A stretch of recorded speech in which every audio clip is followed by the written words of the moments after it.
This weekend, I intended to give an update on the Journey of Faith pastoral planning process. And you'll see that I place some links with more information about the process in our bulletin. But as this past week progressed, and as I reflected upon various conversations from the last few months since I've arrived here, it's become clear to me that our parishes need something related to that, but a bit different for me to talk about first. Before we can move on into the future with our journey of faith, we need acknowledged what we've gone through in the past, including our losses, our sorrows, and pains. And this is, of course, unique to every single person, certainly, and also unique to the experiences of individual parishes. And that's why this weekend I'm basically giving 3 different homilies. So this homily is going to be designed specifically for our members of St. Joseph Parish. Those of you that may be from St. Mary's or St. Jane Francis, my other 2 homilies that I gave this weekend, I address specifically to your communities. And so I encourage you to go and to listen to those. Of course, you're going to get plenty out of this as well, including those that may be visiting from other places too. You can find my other homilies, links to it through the bulletin, also website for our parish. So I want to kind of look back at our history. I've been told that several years ago, while you were still connected to St. Paul in Plainview, that there seemed to be an atmosphere of energy, of excitement here at St. Joseph. People were involved. Leaders were energized. There seemed to be a sense of direction and purpose. There was growth and joy. And then in 2019, you changed priests and disconnected from Plainview, and then entered into our current tri-parish family. And there have been good things, certainly, with our connection together, but there's also been some losses as well. You went from being the larger of 2 parishes, where your pastor was able to allot the majority of his time to you, to now being equal with 2 other parishes, where the pastor is only able to allot 1/3 of his time to each. You went from having the priest live here, right next door to your church, to now having your pastor live a half an hour away. You went from 2 weekend masses to just 1. And since we tend to go when and where Mass is most convenient, there began an intermingling amongst the 3 parishes, which is good when we learn to work together, but not so good when it seems to make every individual parish less unified as a community. The rotation of Masses, too, have brought good and bad things. While it was meant for a kind of level of fairness among our 3 parishes, it also means that every 4th month, our communities that gather on Sunday look a little bit different from each other. And, of course, the closeness of Norfolk to us here also means that members of St. Joseph are often going there instead when that time is more right for them. So you miss the people that you used to see, and you find it difficult to reach out to those that you don't yet know. And just as you were trying to wrap yourselves around this new situation, COVID happened. So much fear and uncertainty at that time. At the moment when you needed God the most, when you needed the consolation of Jesus Christ in the sacraments, he was less available to you. We practiced social distancing, but it became not just physical, but also a spiritual isolation from each other. The disruption of normal way of doing things, not knowing what might happen, legitimate concerns sometimes leading to irrational fears, heaviness, discouragement, confusion, maybe even hopelessness, questioning the future, questioning where God was. And I recognize this as a danger in my previous parishes where I was at during that time, and I tried to help people to notice and be able to resist the thoughts of desolation that really arose during that time. I wanted to teach them especially how to use St. Ignatius of Loyola's discernment of spirits to be able to recognize what's going on within our thoughts and our feelings, our desires, because some things are good and they come from God, and we should accept them. But then there's also those that can come from the enemy, Satan, his lies, his temptations, and we should reject those.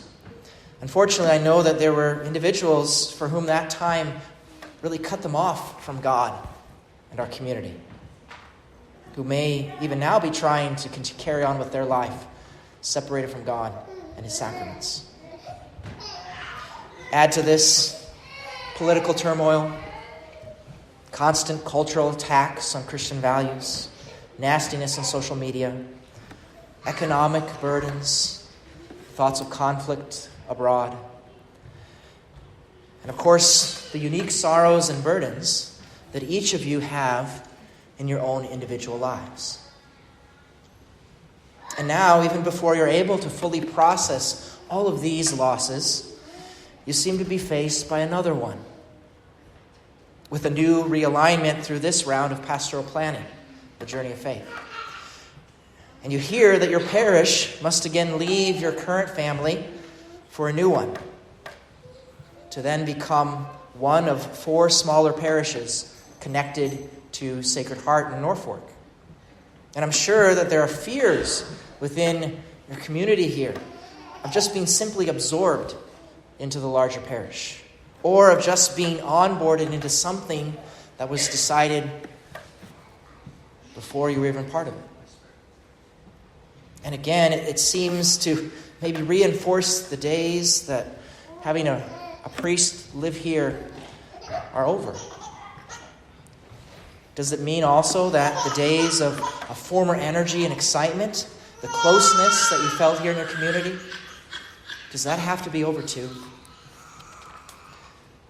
And to make it more difficult, you have to make these changes by changing a priest at the same time, who's only going to be here for 1 year before your more permanent move occurs. And so I told you when I arrived that the Archbishop didn't send you a perfect priest. And sadly, it's true. It's my first time being pulled in 3 different directions with 3 similar-sized parishes, each with their own offices, each with their own programs and activities. And I've often felt inadequate to the job the last few months. Since so much was already established in the pastoral planning for the Norfolk family that you're going to be entering into, and so much still needs to be done in the family that Osmond and Randolph will be a part of, it's really taken me away from my time with you.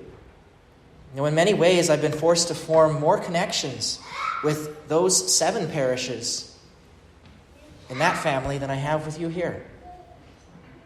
And it doesn't help with my naturally introverted personality, too, that always takes me a lot longer to get to know people and communities. So I, too, have been struggling with deep sorrow, not feeling that I'm very well able to lead you into the future, a future that I don't get to be a part of. It's not been fair to you from what you should expect from your priest. And so I ask for your forgiveness. You know, at Mass, I've often picked up on a kind of weariness with us here.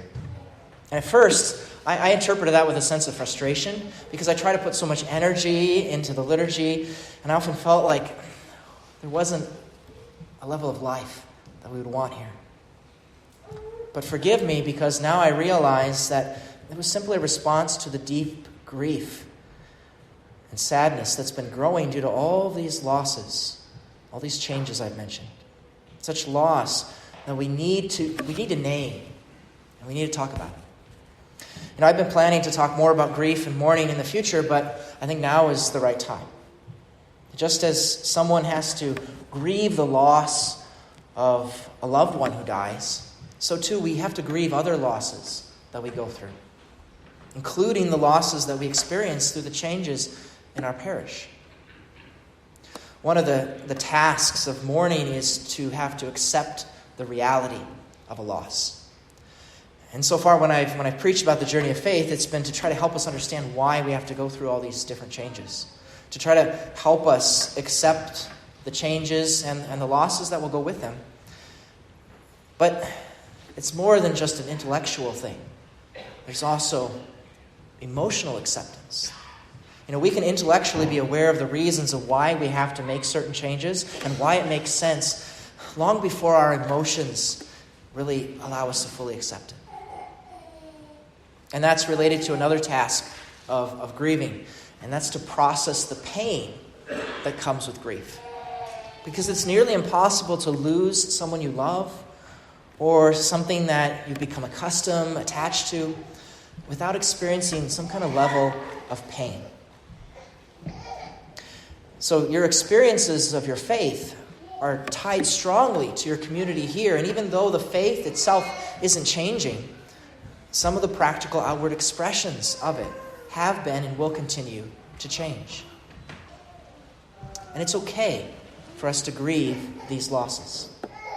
It's okay to feel anger, to feel hurt, to feel frustration with the whole process of planning. Whether that manifests itself towards anger towards your priest, towards a previous priest, towards the archbishop. In truth, it's really no one person's fault. And it's better to talk about the feelings that we have inside rather than to keep them bound up within. It's okay to feel guilt. Things that we should have done in the past, maybe to build up more vocations, but that we failed to do. It's okay to have fear, that we might be anxious about the future, not knowing what it will hold. I share this with you as well. I'm fearful too of not being able to serve very well the 7 parishes that I will be doing in the future. It's okay to be sad. I feel sad too. I wish I could allot all my time to a single parish, but I can't. My priesthood will, so it seems, ever be divided, trying to serve many communities at once. And that's something I too have to grieve. Anger, guilt, fear, anxiety, sadness, these are all natural expressions of mourning. But I don't want to leave you with only our grief and our sadness. We have faith in God, after all, don't we not? If he can, in the readings today, cure the leper, then can he not bring good out of all this, even out of our sorrows? We see in the Old Testament, even in the book of Lamentations, which was written at a time in which Jerusalem and their temple had been completely wiped out. Even in that book that expresses their sadness, there is also hope. This I will call to mind. Therefore I will hope. The Lord's acts of mercies are not exhausted. His compassion is not spent. They are renewed each morning. Great is your faithfulness. The Lord is my portion, I tell myself. Therefore I will hope in him. The Lord is good to those who trust in him, to the one that seeks him. You see, there is hope and there is joy in your future family of parishes. God's mercies towards you has not been spent. So here at Mass, I invite you to take all that is within your heart and to place it here upon our altar and to unite yourself with Jesus and to let him carry you. I often wonder how well I can guide you into your future when I'm only here with you for 1 year. But perhaps God has placed me here with you to help you to go through the tasks of mourning, to accept the realities of these losses, to help you process the pain, the emotions that you go through, to help you to begin to adjust, and to consider how to be connected with what our community was like in the past, while still embarking with hope for your future. And I want to conclude by drawing from a passage from a book, The Magician's Nephew by C.S. Lewis. It's part of his Chronicles of Narnia series, in case some of you have read that.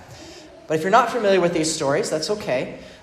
Lewis in them uses allegory to try to teach children about God. And so in them, the main character is the lion Aslan, who represents Jesus.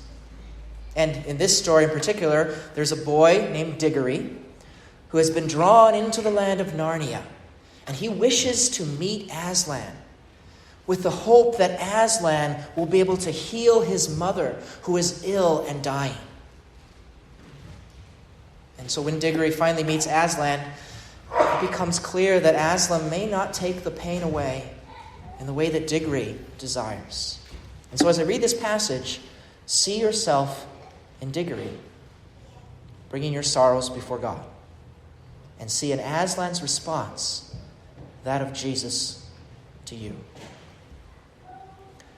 But please, won't you, can't you give me something that will cure my mother? Up till then, Diggory had been looking at the lion's great front feet and the huge claws on them.